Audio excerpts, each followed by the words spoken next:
Alhamdulillah, setelah perjalanan yang terbilang tidak sebentar, akhirnya kita telah sampai di Masjid Hudaybiyah. Di depan kita sudah tampak Masjid Hudaybiyah. Untuk sebuah tempat mikot, masjid ini tergolong jauh dari kata mewah. Tidak seperti Bir Ali, Masjid Aisyah atau Ji'ronah. Masjidnya kecil, tempat parkir seadanya, dan kamar mandi atau toilet pun sangat terbatas. Namun jemaah yang mengambil mikot di Hudaybiyah ini tidak sekedar berniat ihram, tapi juga sekaligus napak tilas sejarah perjanjian yang kelak akan membangkitkan dakwah Islam. Saat itu Rasulullah bersama para sahabat menegaskan tujuan kedatangan ke Mekah untuk ibadah haji dan umroh dan bukan untuk berperang. Beliau mengirim utusan untuk melakukan diplomasi kepada kaum kafir Mekah yang sudah siap menghadang. Namun isu tersiar bahwa Utsman bin Affan yang diutus oleh Rasul dikabarkan terbunuh dan membuat para sahabat saling meletakkan tangan di atas pedang untuk menunjukkan solidaritas yang kuat. Sumpah setia ini kemudian disebut sebagai Bai'atur Ridwan. Kabar ini menggetarkan mental kaum kafir Mekah. Akhirnya Utsman dikembalikan dengan menyertakan utusan untuk melakukan perundingan. Di sini, di bekas puing-puing ini, perjanjian tersebut kemudian dikenal sebagai perjanjian Hudaybiyah. Dan inilah Masjid Hudaybiyah.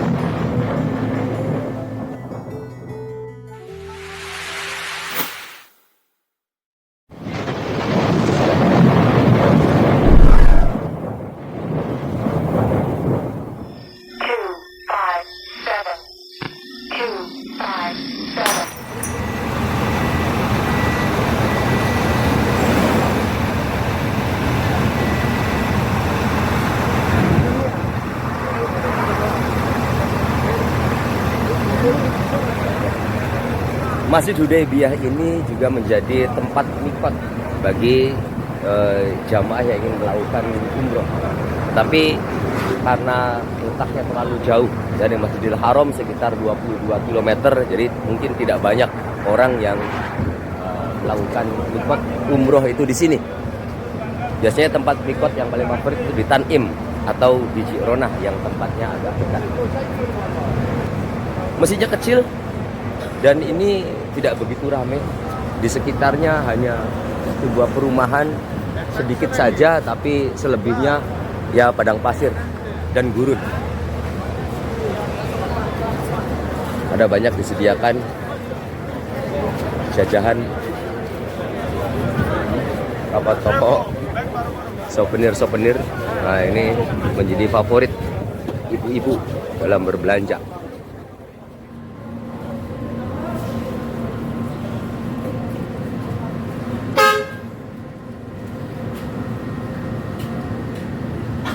Tempatnya tidak begitu luas.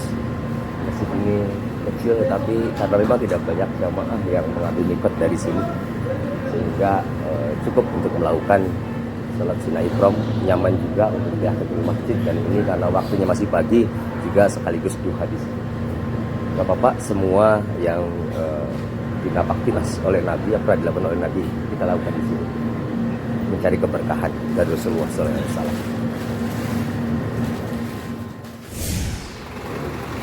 Kita sekarang sudah di Masjid Hudaybiyah, tempat prasasti bukti sejarah dilakukannya perjanjian Hudaybiyah. Kurang lebih perjanjian tersebut terjadi di tahun ke-6 Hijriah. Waktu itu Rasulullah SAW pasca hijrah ke Madinah tidak boleh untuk berkunjung ke tempat kelahirannya di Mekah oleh para orang-orang kafir Quraisy. Bahkan ketika tinggal di Madinah saja, Rasulullah SAW itu masih mendapatkan serangan-serangan. Di antara peperangan yang terjadi yaitu perang Badar, perang Uhud, dan perang Khandaq. Lalu kemudian pada satu malam Rasulullah SAW bermimpi melakukan umroh dengan tenang dan tidak terganggu oleh orang kafir Quraisy. Lalu kemudian setelah mimpi tersebut Rasulullah SAW melakukan musyawarah dengan para sahabat untuk mengajak melakukan umroh, karena berdasarkan mimpinya tersebut terkumpullah sekitar 1.500 sahabat yang ikut umroh bersama Rasulullah. Bersama Rasulullah ada puluhan bahkan ratusan onta, tapi itu ditandai di lambungnya sebagai tanda untuk hewan kurban, bukan untuk tunggangan perang. Rute jalan yang dilakukan oleh Rasulullah tidak seperti jalan biasa, tetapi menggunakan rute lain. Dan di tempat inilah kemudian Rasulullah SAW berhenti 3 hari 3 malam untuk mengirim utusan bahwa kami datang tidak dengan pasukan perang, tetapi kami ingin perjalanan damai dan untuk tujuan umroh. Itulah beberapa sahabat, diantaranya sahabat Utsman bin Affan, melakukan diplomasi dengan orang-orang kafir Quraisy. Lalu kemudian dilakukanlah perjanjian di Hudaybiyah ini. Perjanjian yang sangat fenomenal ini, semua poinnya merugikan. Tetapi ada satu lagi yang tidak disadari oleh orang-orang kafir Quraisy, yaitu kebebasan umat Islam untuk melakukan umroh dan haji, dan untuk kebebasan juga berdakwah di Mekah. Dan itu dimanfaatkan betul oleh Rasul dan para sahabatnya, dan akhirnya telah terbukti bahwa dakwah Islam semakin meluas saat itu karena kebebasan tersebut. Dan Hudaybiyah.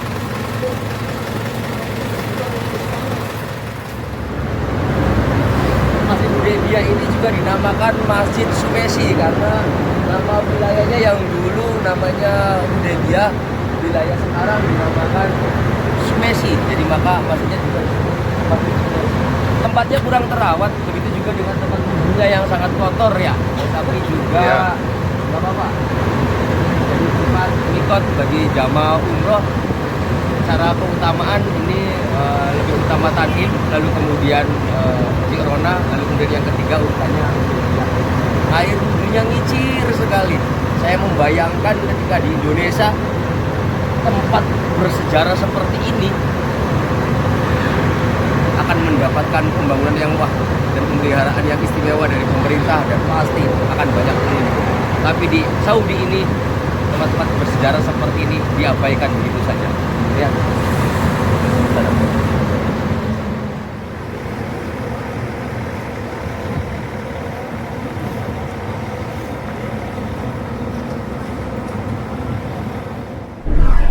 Setelah dari Masjid Hudaybiyah mengambil mikot, niat dan mengenakan kain ihram, kini kita kembali ke Masjidil Haram untuk melaksanakan umroh.